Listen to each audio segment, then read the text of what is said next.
Thanks so much.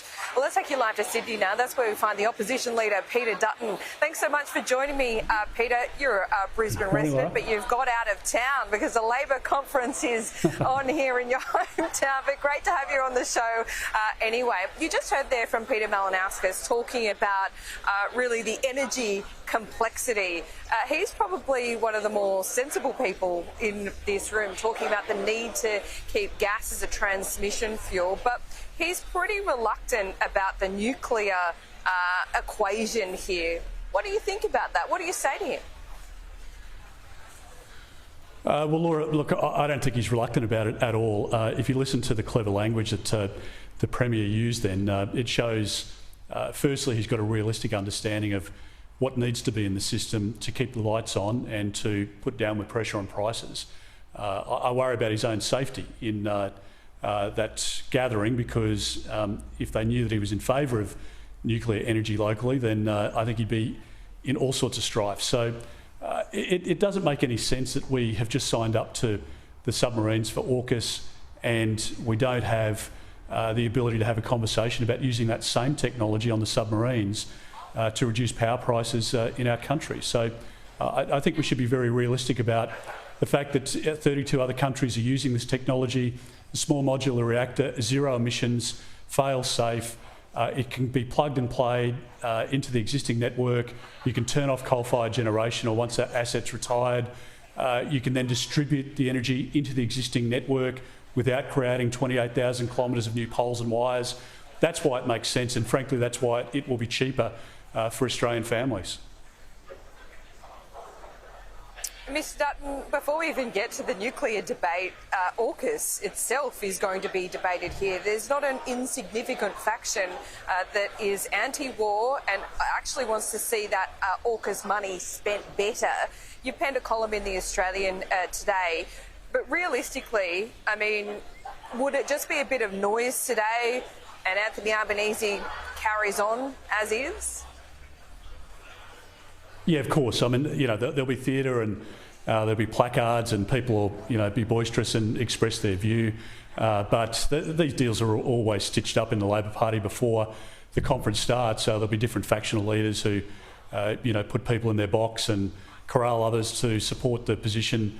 So I think there's a lot of song and dance, but in the end, there won't be any resolution against AUKUS.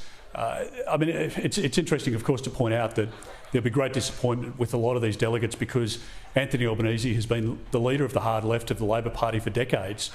He's been espousing much of what they're speaking about now at this conference, and they thought he was going to continue that as Prime Minister. Well, I think he's trying to walk both sides of the fence, and I think as they know, and as Australians are now finding out, you know, the Prime Minister's a big talker, but he's not a doer.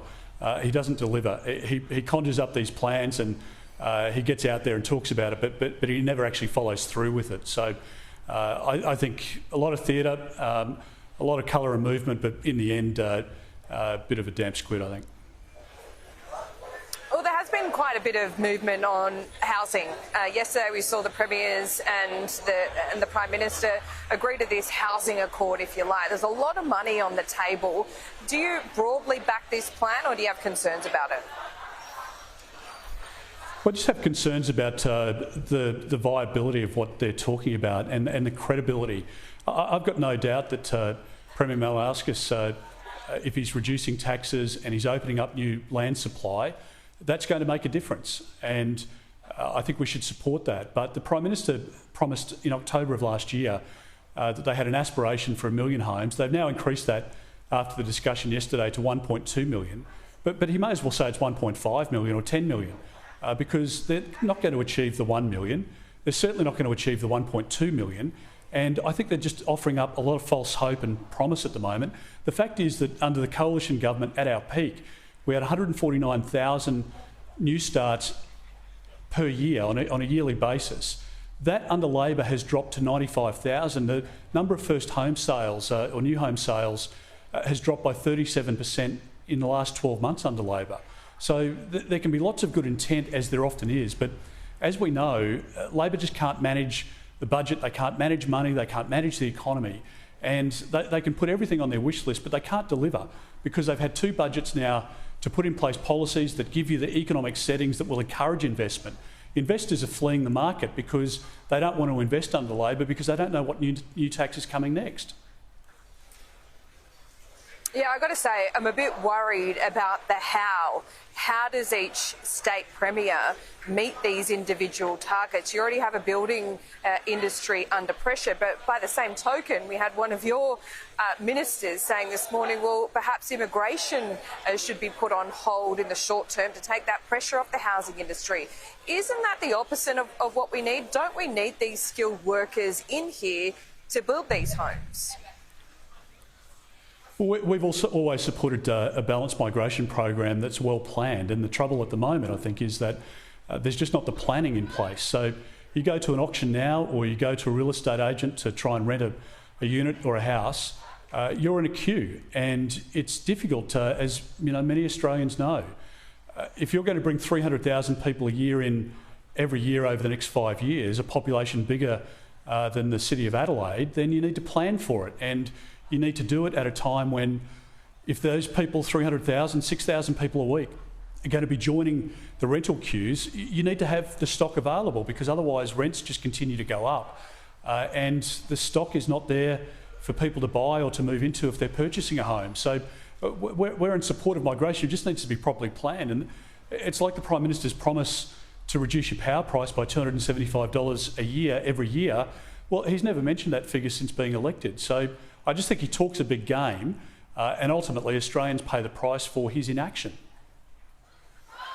Well, is the balance right now then? If we're talking about 300,000 migrants coming in over the next couple of years, call it 3 to 5 years, is that right? Because we know that businesses are still crying out for skilled workers. Yeah, Laura, look, I think the labour market is in transition at the moment. You know, I mean, speaking to some big companies who have a retail presence in Australia, you know, a move away from meat into chicken, no, you know, extras in the basket when they're turning up at the checkout because people just don't have the disposable income.